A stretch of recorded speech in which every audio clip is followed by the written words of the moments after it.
Coming up tonight on Fox 40, homework outrage. Parents and students in West Sacramento, they are shocked after they say the homework assignment they were given was racist.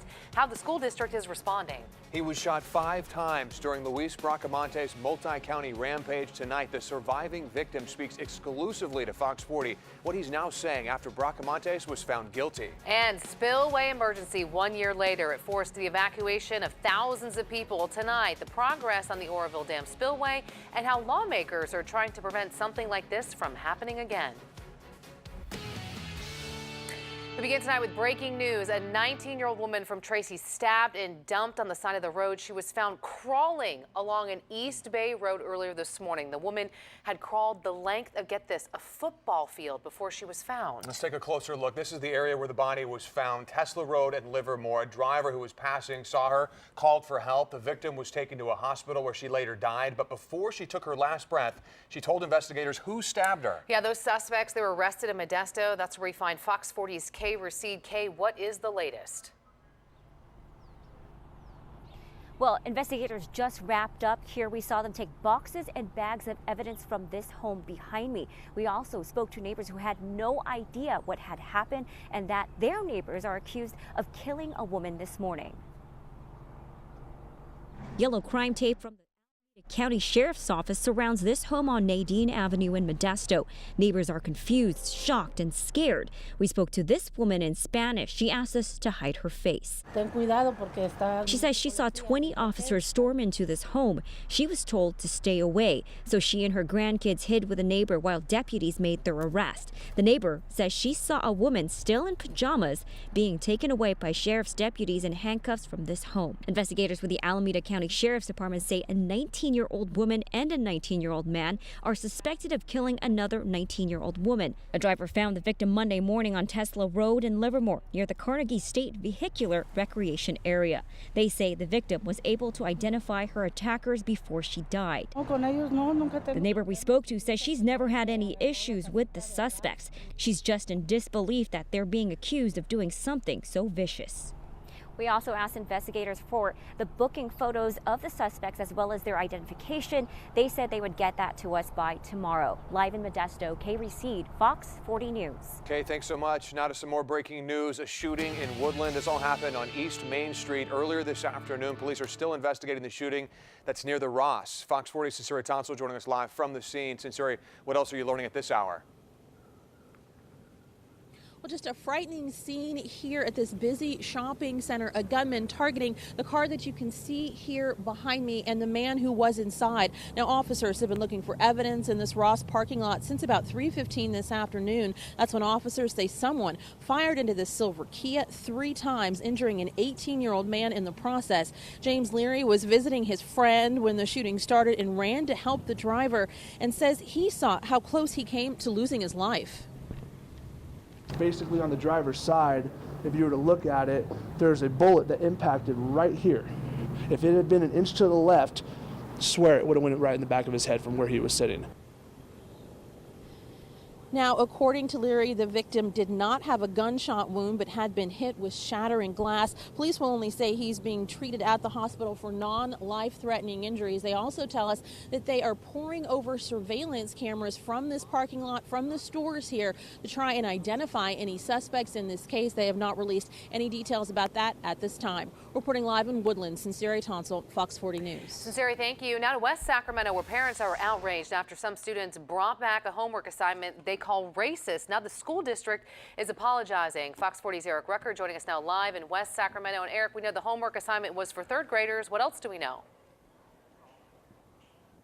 Yeah, so a part of that assignment was those 3rd graders got sentences to take home. It was then their job to punctuate those sentences depending on whether they were a question or a statement. But in those sentences, it was reference to Native Americans and a different verbiage that the school just doesn't like.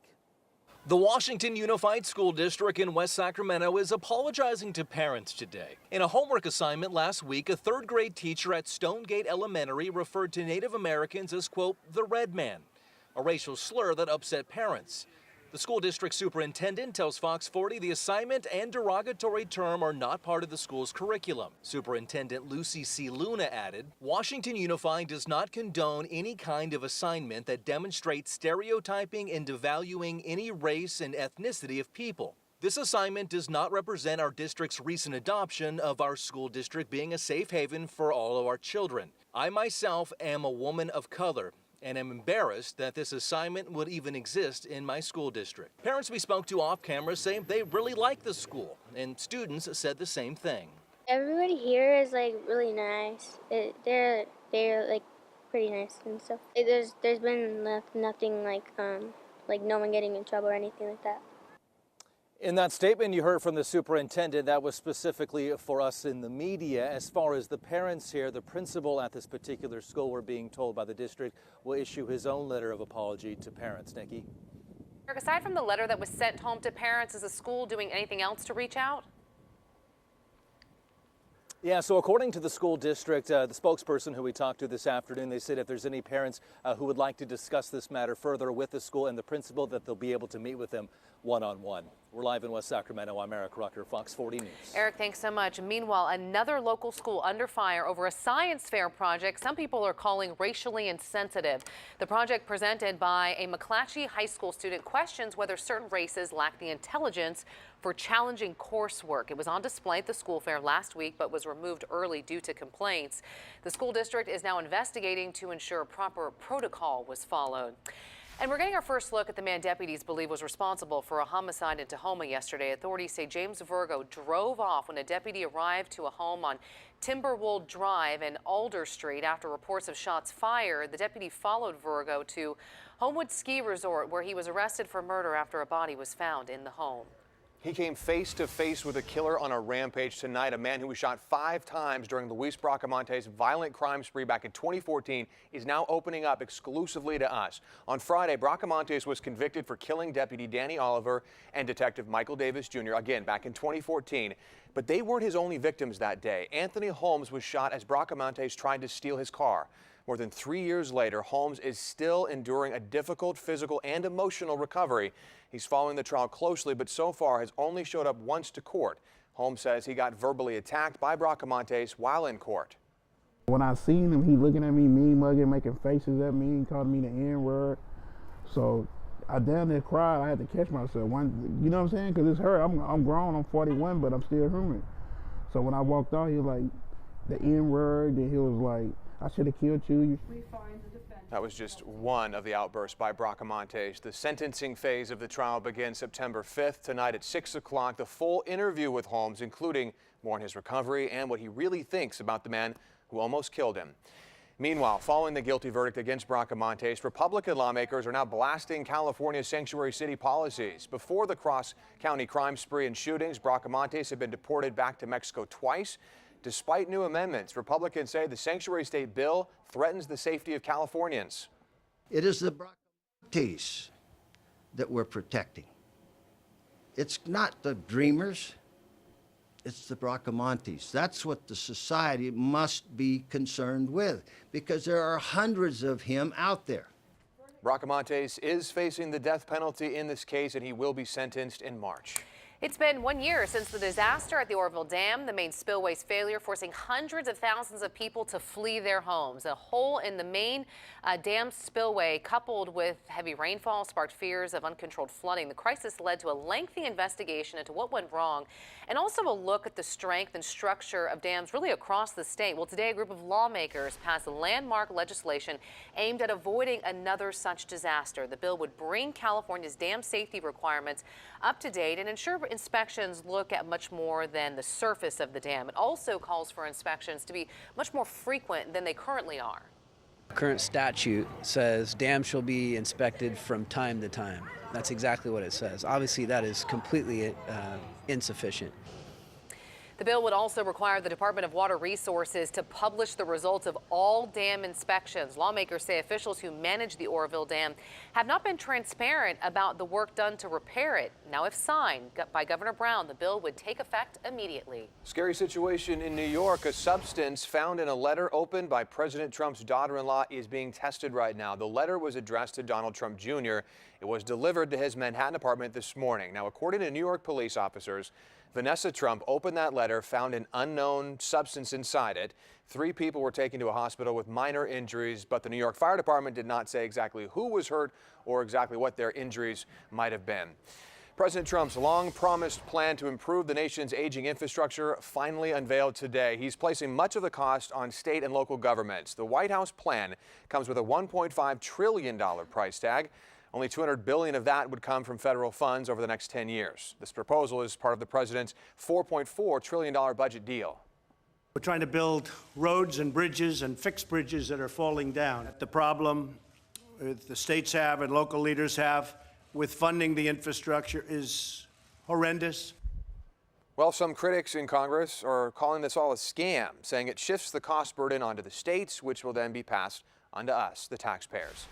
Meantime, California State Treasurer John Chung, who's running for governor, said, quote, California alone has at least $850 billion in public works that must be built or repaired in the coming years. The president's $200 billion national investment is no better than spitting in the ocean. President Trump will discuss his plan with Congress this week. All right, let's talk more about state politics. 113 days to go until the June primary, and the candidates for governor, they are out in full force. Former L.A. Mayor Antonio Villaraigosa in Sacramento today picking up 2 endorsements from law enforcement organizations, both saying his work in one of the nation's largest cities makes him the most qualified person for the job. Public safety is our #1 concern. Flanked by members of California law enforcement, Antonio Villaraigosa, who once served as the 41st mayor of Los Angeles, gets a stamp of approval from 2 groups in his bid to be the Golden State's 40th governor. The first being the Peace Officers Research Association of California, or PORAC. It's the largest law enforcement group in the state, representing more than 70,000 people working in public safety. Antonio has a proven track record. Its president not only touting Villaraigosa's job as mayor, but also his work as the Democratic leader in the state assembly. Thank you. We wanted somebody who could cross the aisle, get a coalition of people, and make sure that public safety is its highest priority. The second endorsement coming from the California Police Chiefs Association. I think that he is well prepared, running the most complex city, arguably in the nation, that he's more than anyone else prepared to run California. We reduced crime dramatically in Los Angeles, working with our police department, but also with our police commission, our civilian oversight there, with community members. Villaraigosa says reducing crime is not only about creating safer cities, making the pitch that it can also boost hope for a better economy. When you reclaim neighborhoods, when you make cities safer, jobs and businesses come to those cities. But doing so also means funding is needed, whether it's hiring more officers, creating task forces to deal with gangs, or mental health resources. Villaraigosa even floated the idea of having a cabinet position with its primary focus being public safety. But where will the money come from? Are there cuts to be made to the current state budget? His answer? Stay tuned. I'm not governor this year. I'll propose a budget next year. Now remember, here in California, the top 2 candidates, regardless of party, they will advance to the general election. And a recent poll is giving us a snapshot of that. Take a look. This is from the Public Policy Institute of California, showing the race really in a virtual tie. Previous stats had given Gavin Newsom a significant lead over Antonio Villaraigosa, but as you can see, that has collapsed well within the margin of error. Wow, that is close. And still ahead tonight on Fox 40, it was a huge mess in Houston following a train derailment. Hear from one local man tasked with helping the crews clean up this mess, what he's doing to keep them fed. Also ahead tonight, several people in Rockland now forced to find a new place to live. The reason why their apartment complex was red tagged.